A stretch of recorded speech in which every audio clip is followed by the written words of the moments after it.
Hi guys, my name is James and I am here with Gandalf, who is one of our 3 barn owls. Gandalf is the oldest, you're the oldest bird, you are. The oldest bird that we have here on our team.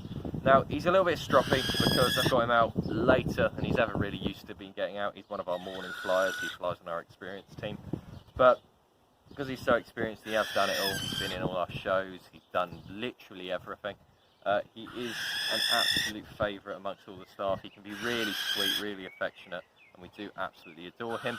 And as I was saying, we do have the other 2 barn owls which fill in lots of different roles, one of which includes Flump, which is a dark phase barn owl, which is found in Africa. So she's really beautiful and really interesting to watch. So if you guys get a chance, please do feel free to come down and catch one of our shows.